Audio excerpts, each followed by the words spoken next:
Welcome to A Reason for Hope.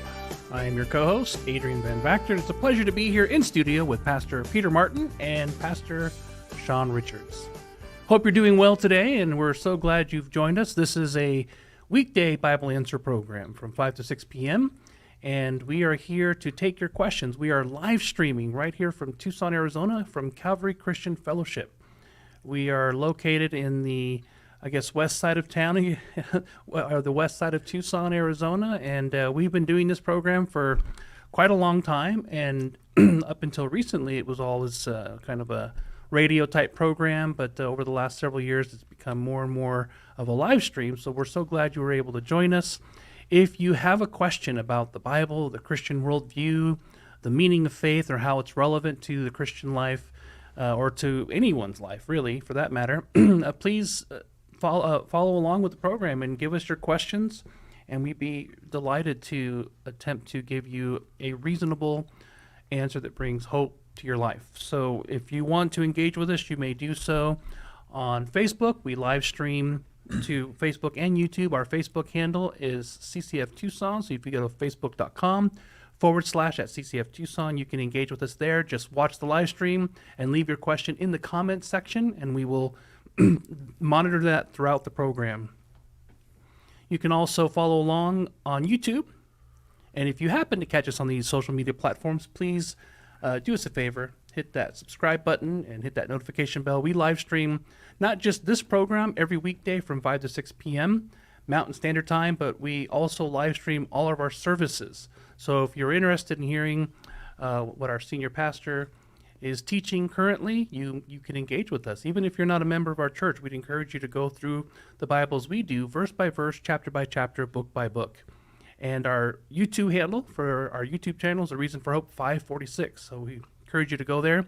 And if you want to leave a question, do so right there on the YouTube channel, and we'll get to it during the program. We also upload our archives to Rumble. So if you're kind of a rebel and you want to try a different platform, we're not live streaming there yet, but we do put our episodes there. So if you want to go to Rumble and watch yesterday's broadcast or the day before, you can follow us there. We'd really appreciate that as we try to grow our audience on Rumble. And we get kind of some interesting statistics there. But anyhow, we also, if you want to avoid social media platforms altogether, you can go to our website. That's calvarychristianfellowship.com. And you can go to the Watch Live tab, and you can watch this program live. You can even leave a question there. There's a little comment box.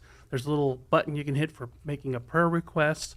And so we'd encourage you to go there. If any place, go there, and that way you can at least watch the program. If you don't have a Facebook account and you don't go there, or you don't want to go to YouTube, you can watch it there as well. We also have an app that we'd encourage you to check out. If you are a member of our church and you haven't quite had a chance to do so, you can go to the iTunes or Google Play Store and you can download our app. Just search for Calvary Christian Fellowship of Tucson, and you can download our app. You have a nifty digital Bible there where you can follow along on messages. You can change the translation that you want to use. You can leave notes, things like that. You can join chat groups. You can create chat groups. Follow along with our current events at our church. Watch our services live, and so much more. So we'd encourage you to download that if you haven't. And also, if you just want to watch our services live streamed on your smart device, you can add our channel to any of the Amazon Fire products and Roku. So we'd encourage you to do that. And finally, if you'd like to ask your question a little more discreetly, you can do so by just emailing us at questionsforhope@gmail.com. If you're listening on the radio, that's questionsforhope, all letters, no numbers, @gmail.com. Well, that just about covers everything, right? Assumingly. And before we take your questions, we typically on Mondays, especially Mondays and Tuesdays, we'll start off with a little interesting current event or a topic, and then we'll get to the questions. But before we do any of that, we really try to make a habit of doing the most important thing, and that is to, while we're on the live stream, take a moment and talk to God and ask Him to be here with us. And so if you wouldn't mind joining us doing that, we'd really appreciate it. Sean, would you care to pray for our time? I would care very much. And thank you that we have the chance to be here. Anoint Peter and I to be able to speak your word as well as your heart, to share your perspective, and to ultimately give that to your people in a way that they understand and can use in their own lives in a way that honors you. We ask that this would be what's done, that you would be honored and blessed by what we're doing here, and thank you for giving us the privilege of being a part of that process. We pray this in Jesus' name. Amen. Amen. Well, there's an article that you wanted to discuss, and so Peter, I'll just hand it over to you and let you kind of introduce today's sort of introductory thought. Well, I figure we're halfway through Pride Month, which I'm sure you're all celebrating with a lot of gusto and excitement. Looking forward to sowing discord among brethren month. Last week, a very famous actress turned actor named Ellen Page, and then now Elliot Page, wrote a memoir called Pageboy, and it's just kind of essentially like a coming of age story. That's essentially how it's written. It's written as a characterization of their life, moving from what they perceive as a hidden self into their true self, namely that of their masculine persona. And I think it's a really interesting thing to look at. Those of you guys who are really wondering about the growth in the transgender issue and what it's like and why it's happening, I think this person actually gives us several very interesting insights into this phenomenon and the possible social contagion aspect to what's going on. So after she released this book, there was a number of articles written about this book and interviews done over her and things like that. So me and Sean thought it would be an interesting idea to kind of take a little aspect of this interview to talk about some of the things that she discusses and to look at it in a broader context of how should we think about this as Christians, and why is it, again, affecting the culture that we live in such rapid form. So this is from the very beginning of the article, and this is how Ellen Page claims that she came to the conclusion that she is actually a man. So if you read the entire article, she talks a lot about being abused. She was famous at a very, very young age and sexualized at a very, very young age. She was talks about many times of being molested before she was 18 by different directors, stagehands, people who were working on set with her. I mean, this is an aside, but it just doesn't seem like child actors have a really good go of things. They have a really, really rough movement into adulthood. That seems to be the general takeaway that you get from all these child actor stories. But at any rate, she discusses a lot of that stuff, and she's now in her 30s. I believe she transitioned last year. And this is kind of the moment that she realized that she was actually trans. So this is how she figured it out. She was in a cabin, alone, isolated, and she says this. One night, he tried to knock himself out, took his knuckles to his face and pounded over and over until bruises formed. For days after, he sat in a lawn chair over the porch, ashamed, his face sore, and then he heard a voice. You don't have to feel this way. It was a small voice, barely discernible, but kept echoing in his head, a way out. It was as if something in my brain turned around, recalls Paige, now 36. The agonizing voice saying, no, you're not. No, you can't. Just switching and becoming very gentle and loving. Oh, maybe I'm trans. Why don't I explore that? Within weeks, he scheduled a Zoom consultation with a doctor to discuss surgery. The procedure was scheduled for November.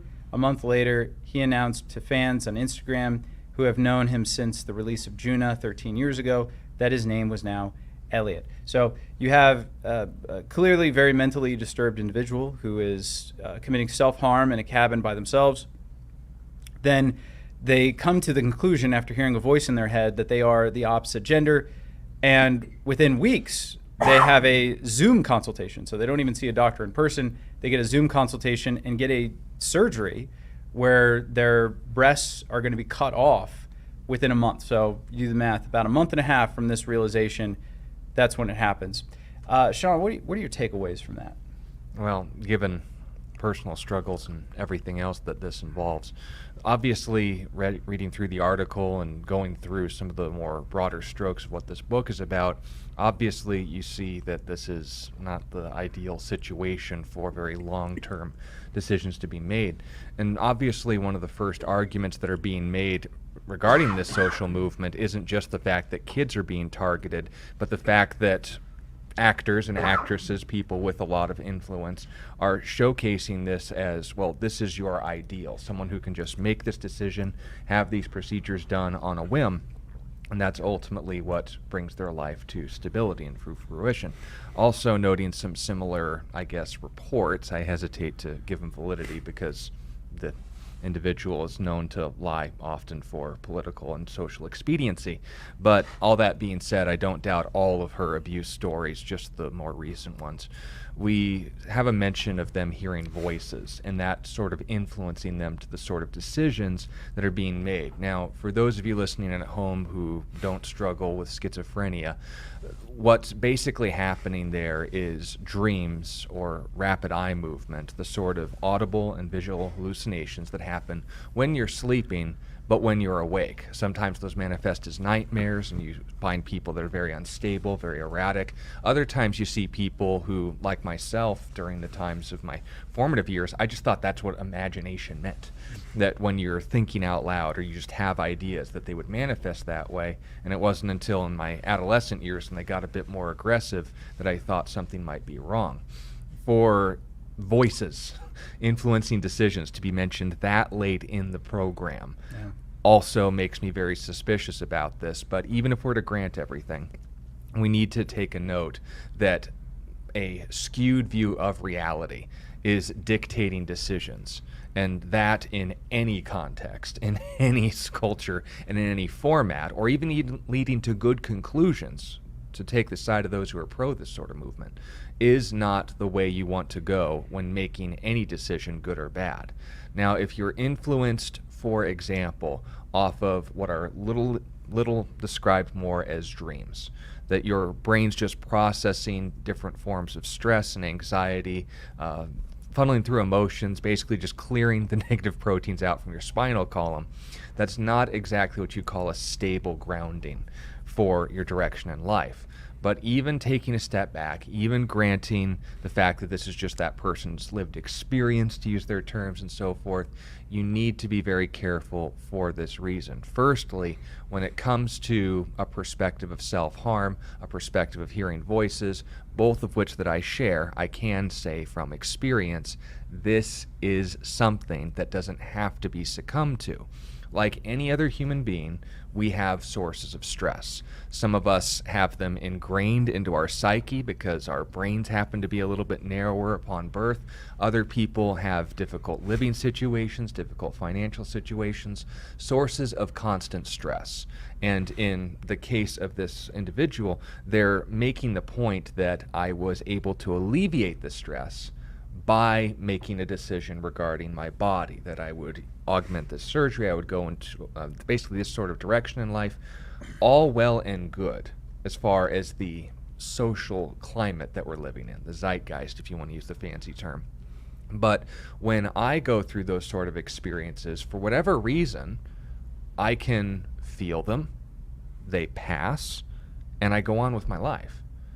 Granted, there are times where, just like anyone else struggling with an area of sin, regardless of the direction it's coming from, inside your mind, outside your mind, physiology, libido, addictions, whatever, making decisions based off of wanting to alleviate pressure is, for all intents and purposes, self-manipulation.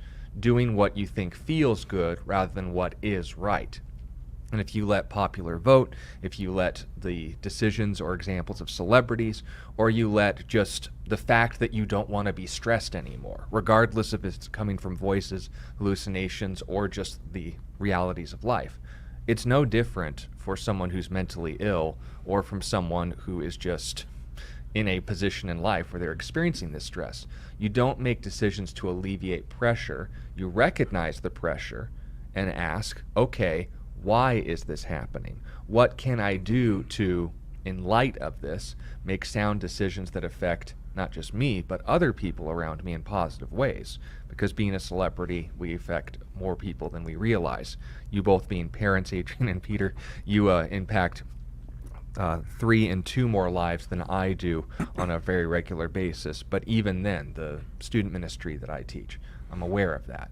And even acknowledging the way that teaching Bible studies or being on this radio program, I need to be mindful of that and not just make decisions on, it would be really interesting right now. I just feel this pressure, this desire to, and I won't share what the voices are saying right now, but just having the ability to cope, having the ability to say, yes, this is what I feel, but not what I ought to do.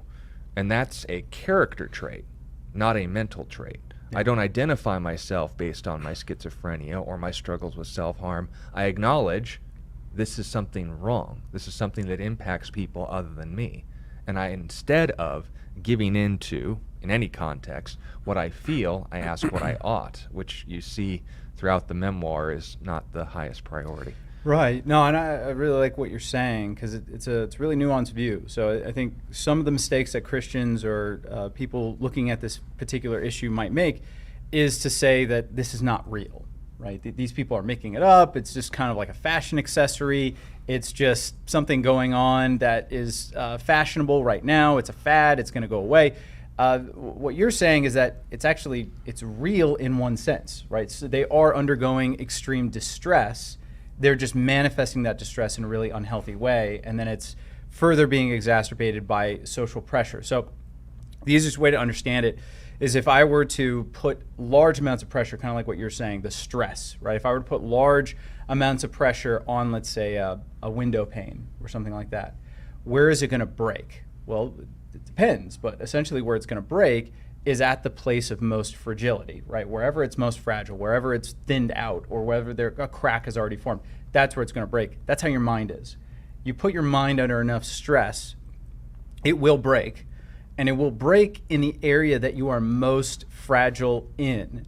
Ellen Page was someone who already had a large amount of fragility when it came to her identity and when it came to her understanding of her body. This is a quote from another article. Well, let me read this. I'll read two quotes, one after the other. So this is at 16. So this is not when she finally did this, which is her mid-30s. This is when she was 16. This is what she was doing as a result of how she felt. At age 16, Page's dysphoria began manifesting in self-destructive behavior. He restricted his calories, smashed his head with a hairbrush, cut his shoulder with a knife, hoisted his body onto the spike of his mother's bed frame in an effort to impale himself. So you see this, there's a strong, it's not just what some people going through self-harm are going through. It's a hatred of her body. And then she flat out says this in the New York Times article, where this is how she describes the sensation she had, the relationship she had with her body. Imagine the most uncomfortable, mortifying thing you could wear. You squirm in your skin. It's tight. You want to peel it from your body, tear it off, but you can't. Day in and day out. And if people were to learn what is underneath, who you really are without all that pain, the shame would come flooding out too much to hold on to. The voice was right. You deserve humiliation. You are an abomination. You are too emotional. You are not real.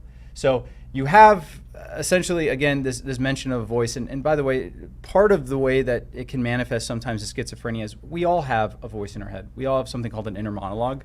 We all experience voices in our head.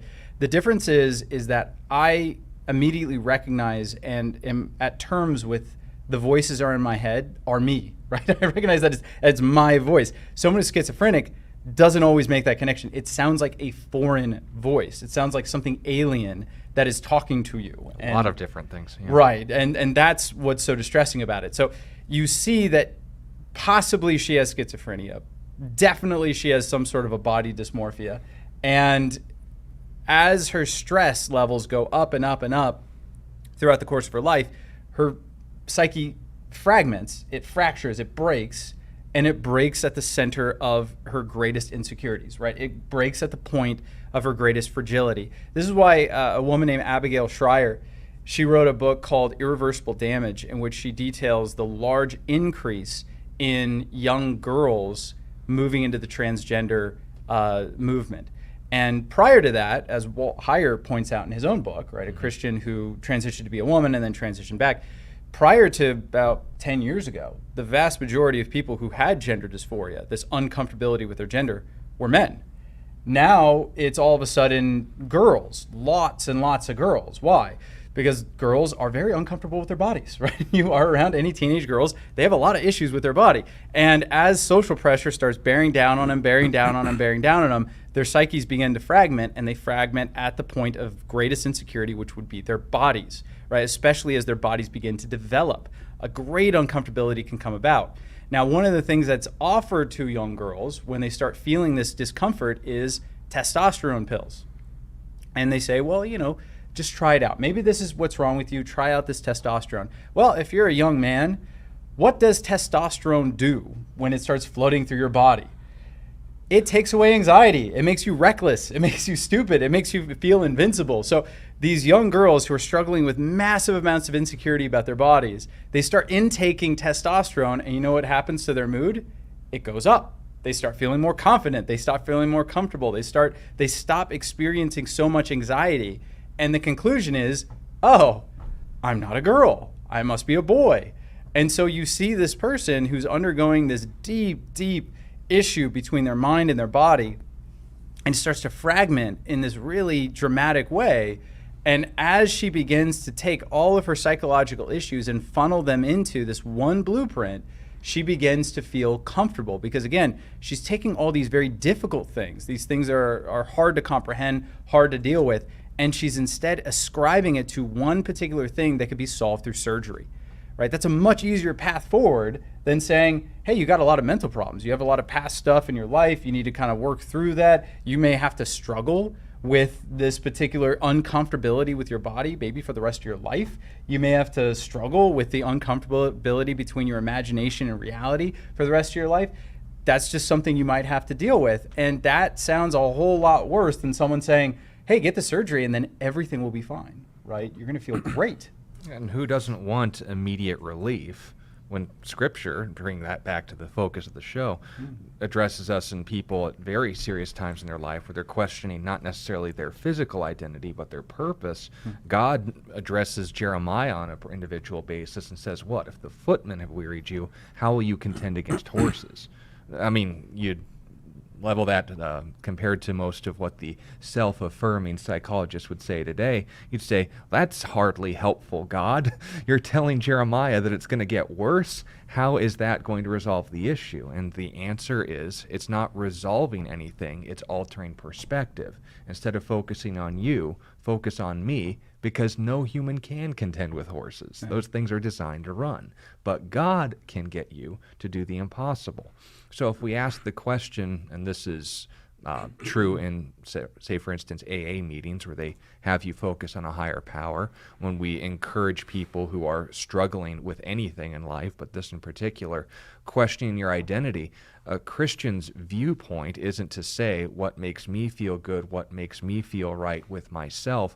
Where's my identity based? Scripture's message again and again isn't in the male body or in the female body or with this name or that name. It's in Christ.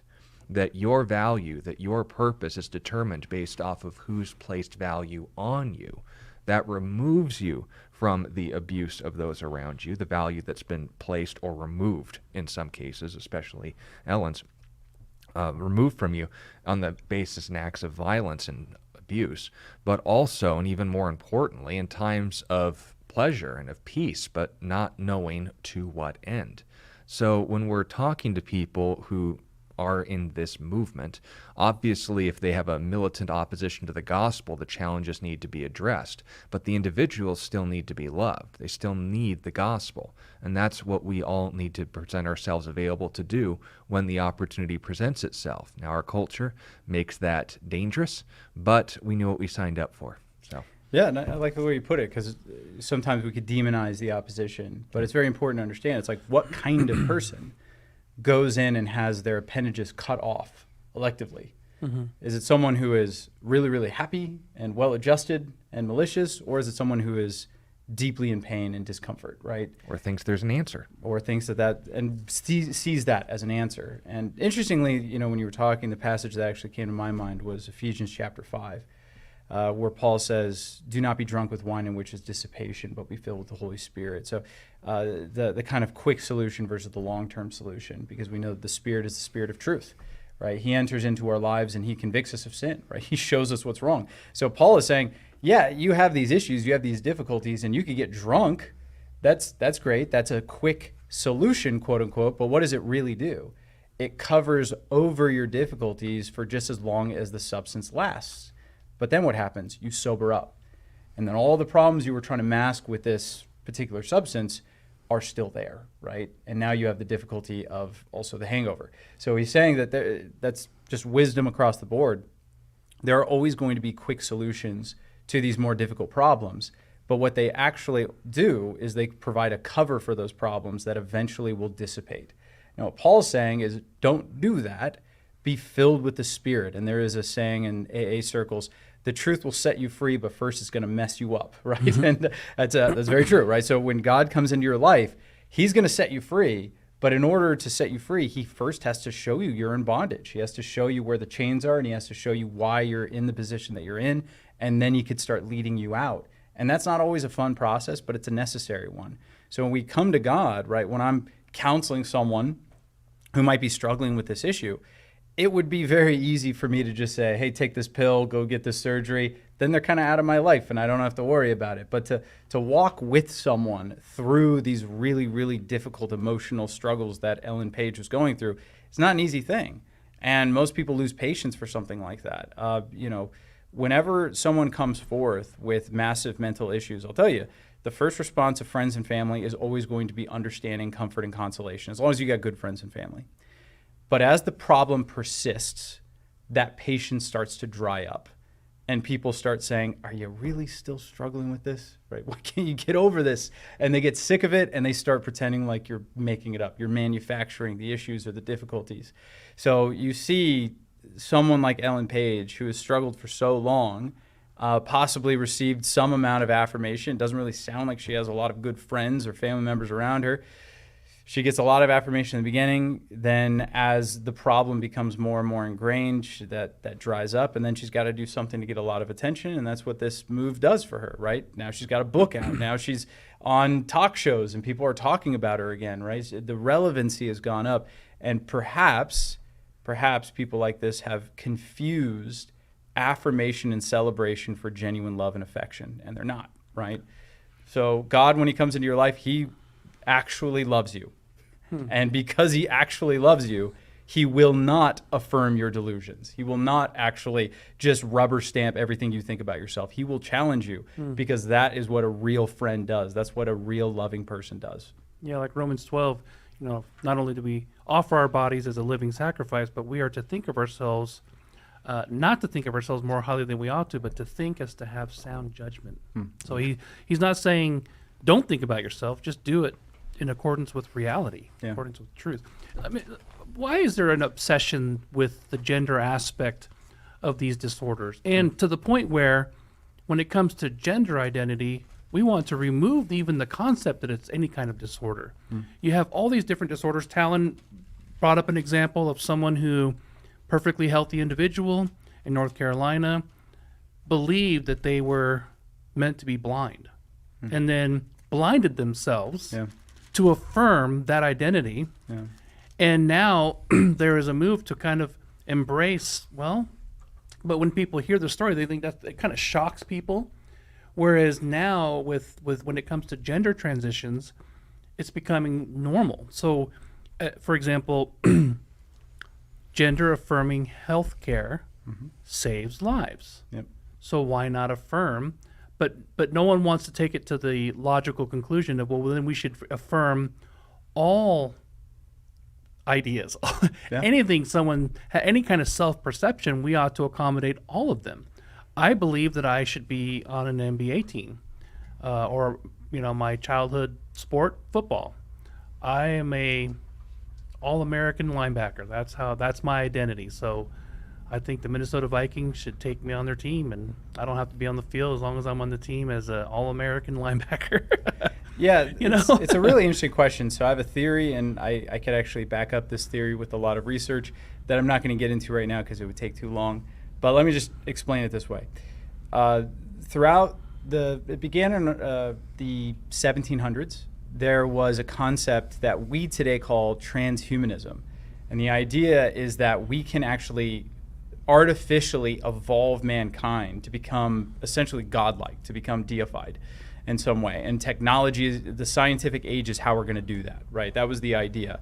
And actually, those of you guys who have read the book Frankenstein, or at least know the story, that was one of the concepts that was coming out of the scientific age. Eternal life brought about by being able to artificially manipulate the organs within the human body. That was something that was going on. Now, obviously, Mary Shelley saw that as a bad thing, but that was still something that people thought could happen, right? We could advance the human race beyond any of our limitations. And so as the idea of transhumanism started to progress, it got to guys like Freud, and then it got to guys like Kinsey, and then it got to guys like John Money. The main attack against man was seen to be a natural one. So in other words, man cannot take his rightful place until man has succumbed nature, until he's overcome nature. And what we found out throughout our period here is that gender is one of the most fundamental aspects of human nature, right? So my son right now, he's 7 months, he's 7 months. And I know you like lose the number because you talk about months and anyway, he's 7 months right now. He doesn't really understand much. He doesn't really understand even up or down. But what they figured out after studying kids at the age of my son and younger is that kids know the difference between men and women before they could even see, right? So before your child could even see, they know mom, they know dad, and they know bodies that have breasts and that do not. They already understand the difference between men and women before they could even see. That's pretty radical. That's pretty crazy. Regardless of what the funny gym membership commercials tell you. That's right. And so what that means is that the difference between men and women is more fundamental to human nature than the difference of up and down, right? That is how fundamental to your nature is. That is how concrete it is. And so many people believed that if we could overcome the boundaries between gender, we have really overcome and transcended any of the boundaries that prevent us from being who we want to be as human beings. So they see it as that. The reason why they don't see, say, becoming an NFL linebacker or something, because it's really not about affirmation. It's about transcending the limitations of humanity, transcending nature. And I think that why that is in the psyche of mankind is because it goes back to the Garden of Eden. You will be as gods, discerning both good and evil. So the idea is that we can do that. Sounds like an attack straight to Genesis. Yep. What about the science? Going to our questions, we got some questions related to what we've started with today. Garth mentioned that, what about the science? Aren't there experts that can determine whether you were born the wrong gender? And so that's the cultural sort of caricature understanding of this topic. Is that, well, isn't there science? Like, for example, the first time I heard about Ben Shapiro was an interview where they were like in a roundtable discussion, and they were talking about Caitlyn Jenner, Bruce Jenner, Caitlyn Jenner, and her transition, because it was fresh and new and it was a topic, and there was a trans woman on the panel, and she turns to Ben Shapiro and threatens him, but says, "You don't know the science." The idea being that, well, the science is settled. There's facts behind this, and he goes on to say, this questioner here on our website, Garth, that when he got his first job, he was told that he didn't learn anything from his Christian schooling, his homeschooling, that Christians are dumb. He goes on to say, "Hey, I really want to know what your guys' thoughts are." He has a scientist friend listening, and he said, "Sean, he said you should have just given in to your schizophrenia. It's who you are." So that's special. How would you respond to some of those things? Should we give in to your I feelings? should have killed myself when I was 18. That's a very positive thing, Mr. Scientist. But how do we as Christians respond? We want to always deal with the spiritual aspects of these issues, but when someone comes at it with a lab coat, that seems to be sort of like putting the gauntlets down and say, okay, well, now it's irrefutable because the white coat said so. Well, it's the same caricature they make of the ancient priest that just handed down dogmas and edicts from high cathedrals, and then that their word was God's word. Now it's the same thing, but instead of colorful robes and pointy hats, we have white lab coats and, pocket protector glasses or whatever. The idea that, of course, our understanding is infallible because we make an observation of behavior is complete nonsense. And a mathematician and doctorate from, was Lennox from Harvard or Yale? An Ivy League. Ivy League. He teaches was one of those big guys. He teaches at Oxford. I think. Oxford, thank you. He made an observation in his jolly Irish accent. Nonsense from the mouths of geniuses is still nonsense. You can be very educated in a particular field, but you're going to find that these people in these fields can't answer every question within their field, but because they've learned so much, they have what we call faith, trust with reason. Because it's answered so many questions, it must be able to, assumption, answer questions that we don't have all the information for. Because it has certain power, it must be all-powerful. I think even a scientist completely devoid of philosophical training could see the problem with that. When we as Christians come to a worldview and say that this answers enough questions for us to dedicate our lives to it, we're not doing so because it can't answer questions. We're coming to a conclusion because he answered the question that matters most. Is there life after death? And because Jesus of Nazareth proved in a moment of history that not only there is a God, but that his feelings towards us aren't malicious, I fortunately was able to surround myself with the sort of people around the age of 11 or 12 that my life was not my own, that my perspective in life is not based on how I feel, but how someone else felt about me, and that he invested his own life towards me, so that when I was, by the way, for the fun of it, trying to dig out my radial artery to see how much blood I can lose before passing out, had an opportunity to hear not the voices, but a particular and familiar voice telling me, I died for you, can you live for me? My opinions, my perspective in life isn't based on the scientific process, because if I did that based on observation and behavior, what feels right, like the scientist individual who encouraged me to kill myself is saying, that is of course going to be based on whether or not I'm always going to be right, that the outcome is going to be what's best because that's just what I feel. But if on the other hand, God's feelings, the same feeling and perspective that literally set the foundations of this universe, that set the structures for the scientific fields that we all study and admire, that governed the laws of physics, that established our biology, and that's still functioning quite well to this day, that we're so confounded by that we even use fields like biomimetics to form engineering fields off of it. I'd say that he knows a little bit more about me than my emotions would want to direct me.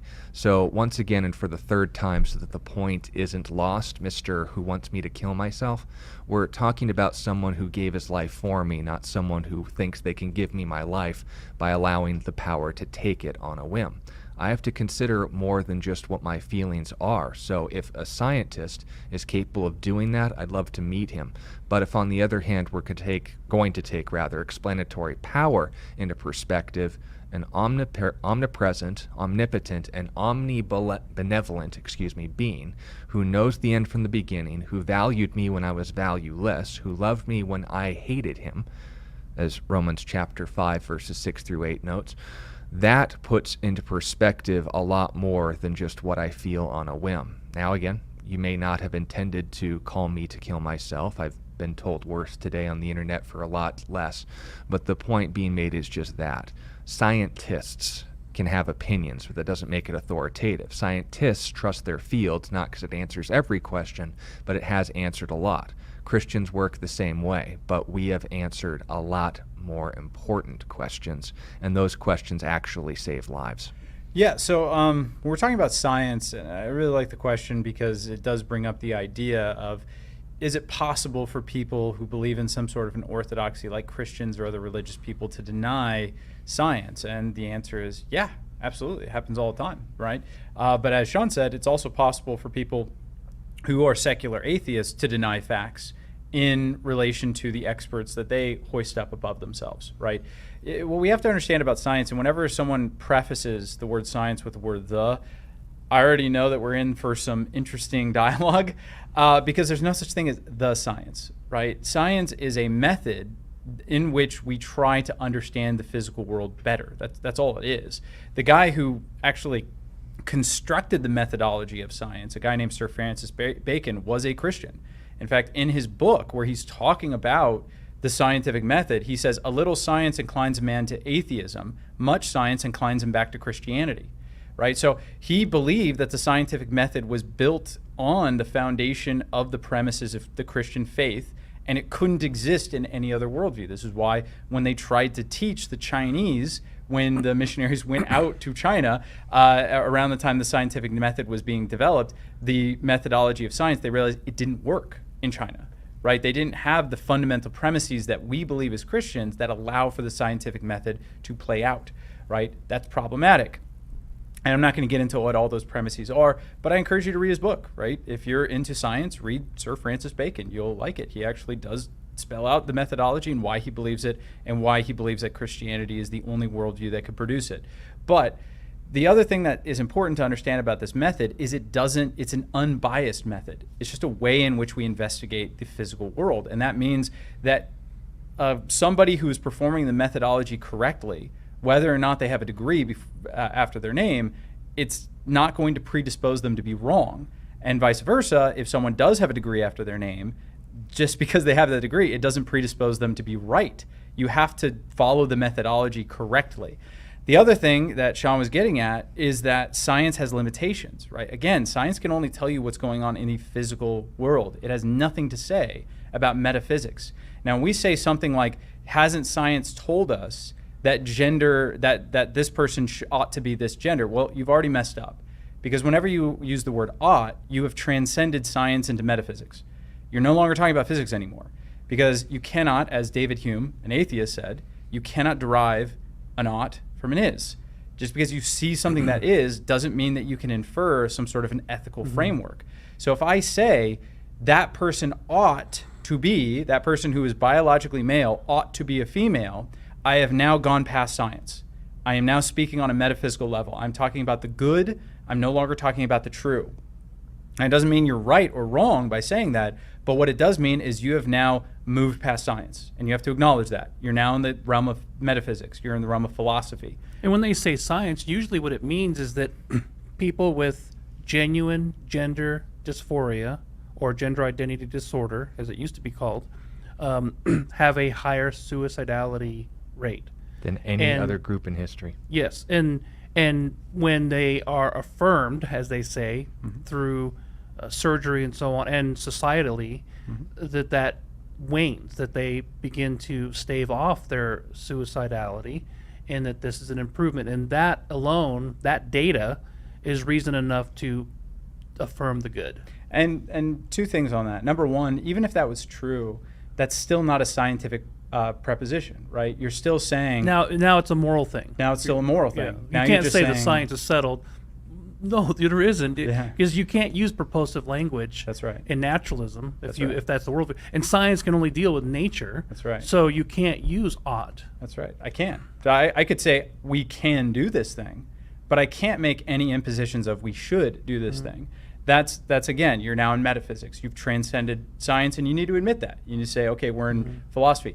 Now, it's not that philosophy can't figure out anything. In fact, philosophy was the methodology for figuring out everything prior to the scientific I method. often say that philosophy is the horse that pulls the cart of science and theology. That's right, right? Philosophy, metaphysics, that is how we figure out things. So, but you have to understand that you can't prove philosophy in a test tube, right? You can't go into a scientific background and prove philosophy. You have to use logical argumentation to use deductive and inductive reasoning to move someone to believe this is what we ought to do. So and you need to start with premises, and you need to have worldviews, and then you need to function off an ethical premise. Now, to go more to the question, though, of is it better, right? Let's say that there was absolute proof that by giving someone a particular surgery, it would improve their mental health, and it would make them less likely to take their own life. Should we do it? I think that that's an interesting debate, but again, it has nothing to do with ought. Now you're not arguing that they're actually a woman. You're just arguing that it's better for their mental health to be perceived as a woman. That's a different premise, right? So the premise of your original question was, can't scientists figure out that there is actually a man trapped inside of that woman's body? And the answer is no. And even if you use that as an argument, the answer is still no. You're just making the argument of, well, if it helps their mental health, why not all play along, right? That's a different argument, though. It's completely different. You've stepped out of science at that point. Again, not only have you stepped out of science, but you've also stepped out of philosophy. All you're arguing at that point is that somebody would be better off mentally by me saying a particular thing. That's like me saying, is it better for me to teach my kid about Santa or not, right? If it makes them feel better about where their presents come from on December 25th, why wouldn't I tell them about Santa Claus? Right? I'm not talking about philosophy. I'm not talking about science. I'm just talking about a subjective mental perception of somebody else. That's all I'm talking about. But all the studies, right? So we say, has the scientific method actually been put forth to prove that mental health goes up? Now, you're already on a tricky ground when you talk about mental health, because again, that is subjective, right? Your mental health is subjective. No one else can objectively figure out what you're feeling. They can run neurological tests and figure out how things are firing inside of your brain, but there's no direct correlation that we found between you feel this way and this particular thing's happening in your brain. Yeah, you can't do a brain scan and go, oh, there it is. I just found the source of your desire for suicide. That's right. Let's just deal with that part of the brain, and then it'll go away. That's right. No one has found something like that. So again, you're now talking about subjective reasoning. You're talking about someone's subjective perception of themselves. And there are many things that I could do that can improve someone's subjective sense of self that might not be good for them. So again, take my daughter, for instance. Today, there's probably about 50 things that she wanted from my wife. And my wife probably said no to about 48 of them. And every single no that she gave my daughter decreased her mental health. I guarantee it. It made her feel worse about herself. But in the long scheme of things, we believe, but again, this is metaphysics, this isn't science. We believe that this will make her a more well-rounded human being because it will train her in virtues like patience, understanding, and it will stop her from being a narcissist, right? We believe that those things are good, but we have a religious background to believe those things. Once you're delving into the metaphysics, the question is what is your background? What's your fundamental premise that tells you that this is what we ought to do to somebody else? Now, if all you're saying is, I'm just about the preservation of human life, this is going to help someone's human existence, so why not do it?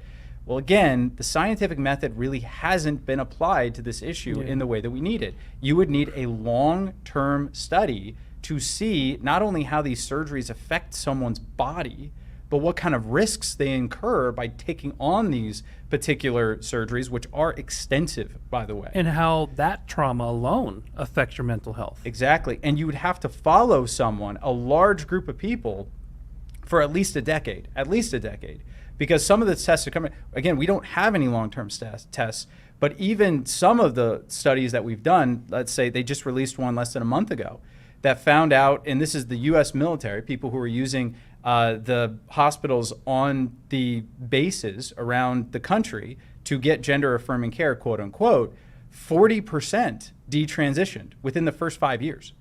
40%, that's a huge number.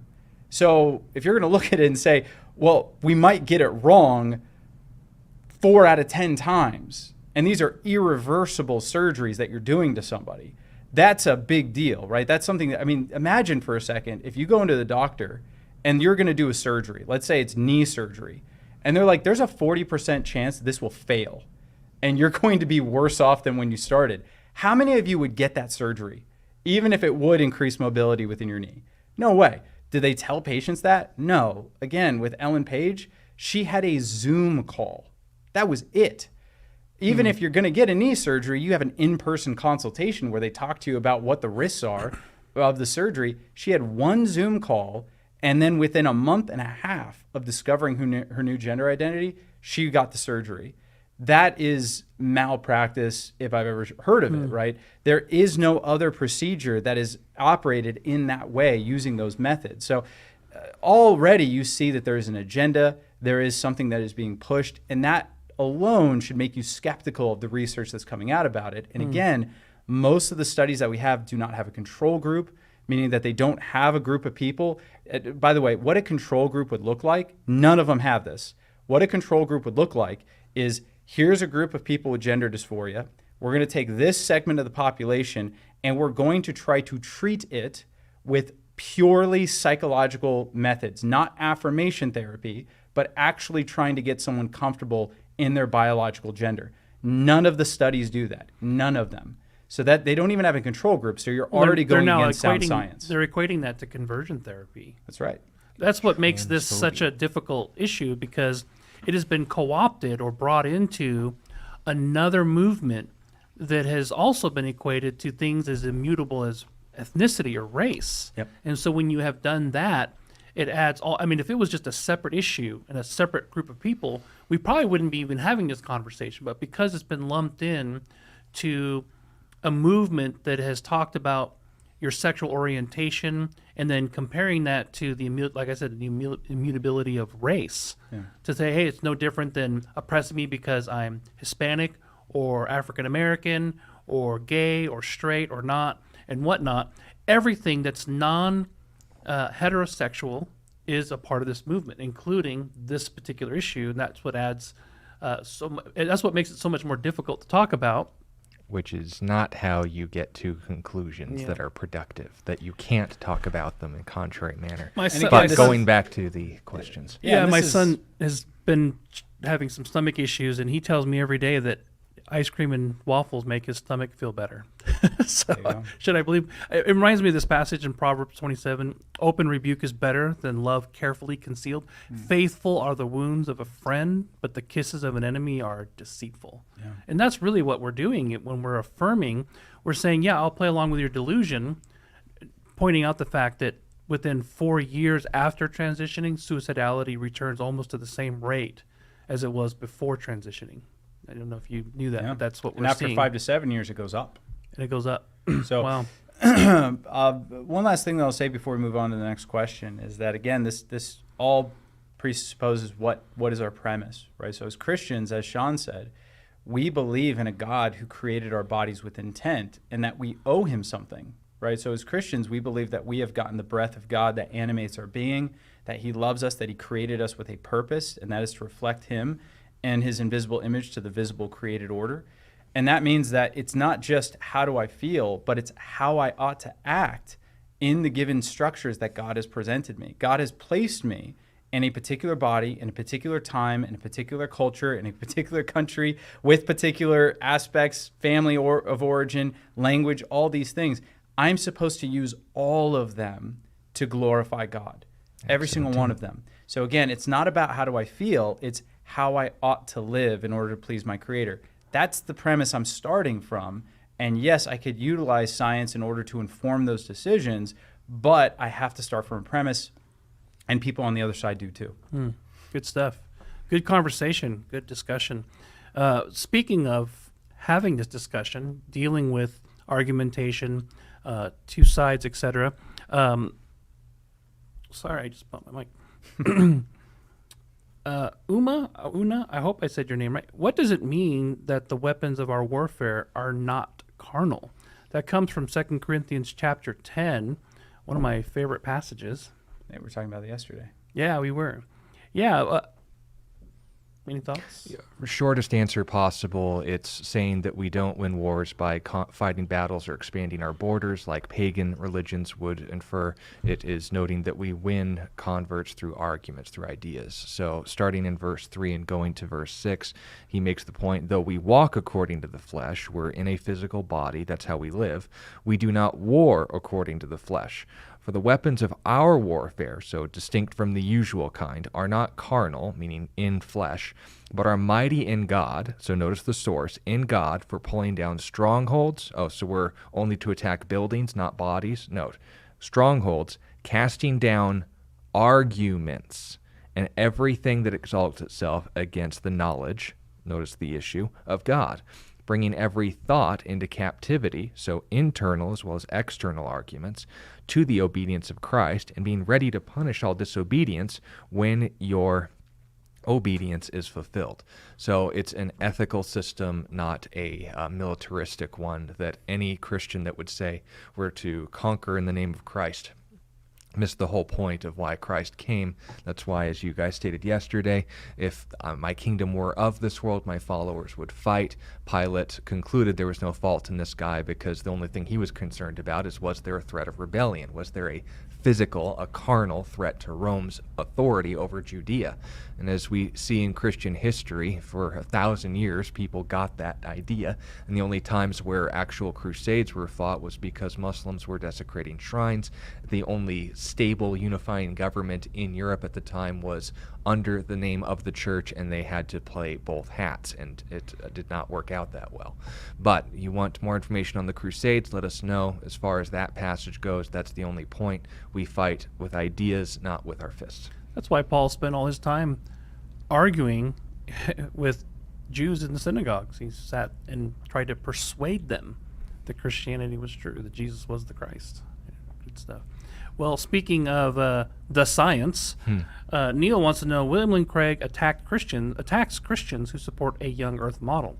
Is the Earth young or old? Just as a clarification, I've followed William Lane Craig's sort of mental transition over the years. I've a big fan early on in my faith through his book, especially his book Reasonable Faith.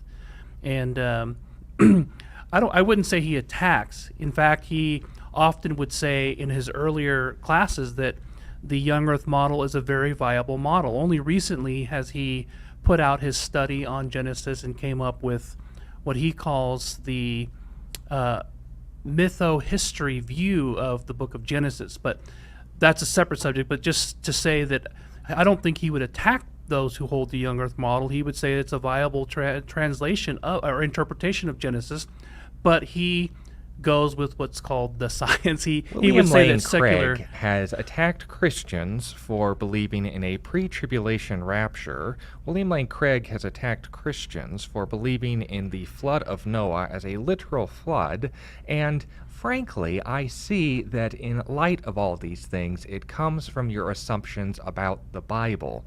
My impression ends. We got 20 seconds. I'll just make it brief. When it comes to whether it's young or old, we believe it's young because we take a very literal approach towards Genesis as categorically history. There are people who do not, but they do it from a premise that assumes modern culture and the assumption of naturalism, which is fundamentally incompatible with the assumptions of the supernatural. However, because he tends to talk to a lot of atheists, he thinks that it's easier or at least less hazardous to compromise this one area when it gets people back into the gospel. We don't share that sentiment. Hey, thanks for tuning in. If you didn't have a chance to ask a question, tune in again tomorrow. Same place, same time. Thank you, and God bless you.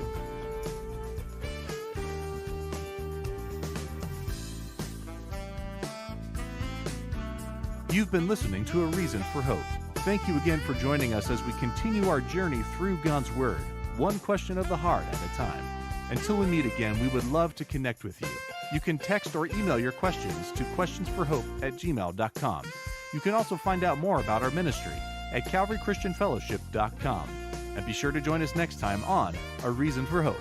A Reason for Hope is an outreach ministry of Calvary Christian Fellowship in Tucson, Arizona.